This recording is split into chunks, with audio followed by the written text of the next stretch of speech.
I'm so sick of these f***ing Rattatas! What's going on, Pokemon trainers? It's Ian here from Simpoppies coming at you with a new Pokemon Go video. So I'm pretty sure most of you checking out this video have been playing Pokemon Go for a while and have probably noticed something. There are a ton of Rattata everywhere. I know, you guys are probably thinking, Ian, of course there's Rattata everywhere. They're a common Pokemon. And if that's what you were thinking, yeah, you're right. Rattata is probably one of the most common Pokemon in Pokemon Go, along with Pidgey, Weedle, Caterpie, and maybe Drowsy, since they're all found pretty much anywhere. But here's the thing. Rattata is one of the most common Pokemon in the game, but he's also the worst Pokemon you can catch in Pokemon Go. He's worse than Caterpie and Weedle, and that's not a good thing. The way he is right now, he's nothing more than a waste of Pokeballs, time, and a slot in your Pokemon inventory.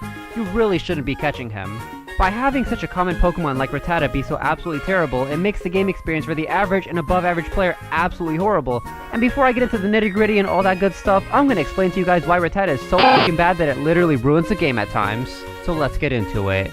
First of all, his stat pool is fucking garbage. Like, literally put Rattata in the garbage along with every other Rattata on the planet. This guy has some of the worst stats in the game, with his attack stat only being 92, his defense stat being 86, and his stamina stat being 60. And if you want to know where I'm getting all these stats from, it's from the Sylph Road. I'll be putting a link down in the description below, so feel free to check them out. They have stats for every Pokemon in the game, so if you're trying to level up your Pokemon experience, they're the place you want to go. This isn't a problem at face value, since Rattata is a common Pokemon, and common Pokemon usually have the worst stats in the games. Except for the fact that when Rattata evolves, his stats are attack 146, defense 150, and stamina 110. And the problem with that is, this evolution costs 25 candies, so you have to catch 7 Rattata for that. And I'm sure you guys are thinking, hey Ian, that's perfectly okay. Rattata and Raticate aren't very good in Pokemon in general either, so why is it such a problem if they're bad in Pokemon Go? And you know what? Normally, you would be right, but let's go ahead and compare Rattata to another similar common Pokemon. In this example, we'll be using Pidgey. So let's go ahead and start this off by using the most obvious difference between Rattata and Pidgey. Rattata takes 25 candies to evolve, and Pidgey only needs 12, which means to evolve Pidgey, you only need to catch 3 Pidgeys. To evolve Rattata, you need to catch 7 of them. That's more than double what you need to evolve Pidgey. Okay, now that we see this obvious example, what am I getting at? Since Raticate costs twice as many candy, this means you can evolve Pidgey twice in the amount of time it takes you to evolve Rattata, resulting in 1,000 experience for Pidgeys, while evolving Rattata only nets you 500. This makes Rattata really bad for farming EXP compared to his brethren, Pidgey, or even Caterpie or Weedle. Since both Pokemon have pretty similar encounter rates, obviously you'll be able to farm up enough Pidgeys for evolutions twice as fast as Rattatas. Let's pause for a second though. If Raticate takes twice the work, surely there's some benefit to Raticate in some way, right? Maybe even to newer trainers? Nope, not at all. Raticate has some of the worst stats in the game. For comparison, Raticate's stats are 146 attack, 150 defense, and 110 stamina for a total of 406 points. Pidgeotto's stats are 126 attack, 122 defense, and 126 stamina, for a total of 378 points. And a common Pokemon that you might find every now and then that's a mid-tier Pokemon would be Tangela. And for the sake of this video, we're going to use him for comparison. Tangela has 164 attack, 152 defense, and 130 stamina.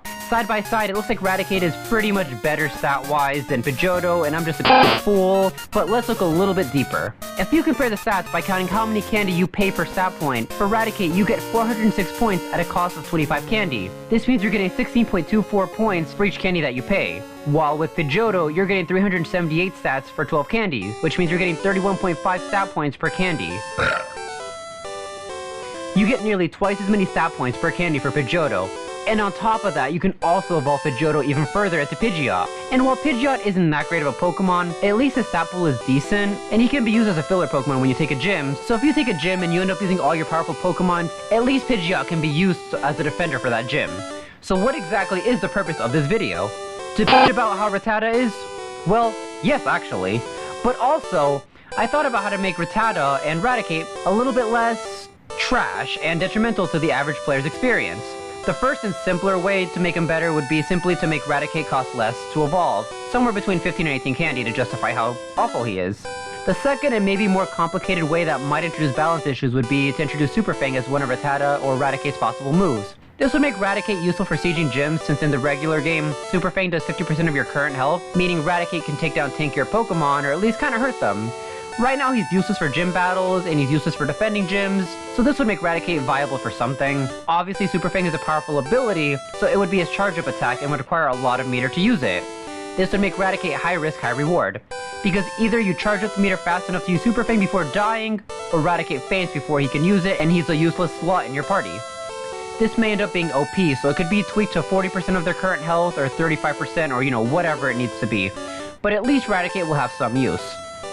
The third way to make Raticate better, and this will really apply to a lot of Pokemon in general, would be to introduce a speed stat, or make attack speed scale with your speed stat, or something, because on the larger scale there's an issue where Pokemon that are typically slower in the normal game are fast in Pokemon Go because of their attack pool. So, I mean, if you look at Vaporeon and Snorlax, they attack really fast while being really tanky, and that's a problem. Maybe their attacks should scale with their speed stat or, something, but we can discuss that in a later video. So yeah, guys, basically, Rattata is the worst Pokemon in the fucking game, and he's useless at all points of the game. He's not good for battling, he's not good for grinding experience, and there's no point in using him, even for, using your Lucky Egg and power leveling. Hopefully they can fix them somehow, or address these issues in some way before the next generations come out, because I would hate to see such a useless and awful Pokemon come out again. If you guys like this kind of video and want more meta-analysis on Pokemon Go and the current state of the game, feel free to let me know, throw a Pokeball at that subscribe button, maybe you should leave me a comment telling me you also think Rattata is shit, or if there's somehow a worse Pokemon than Rattata, feel free to let me know. And as always, guys, stay tuned if you want the latest in Pokemon, anime, video game, and cosplay content. We'll be coming at you guys with a lot more of that soon.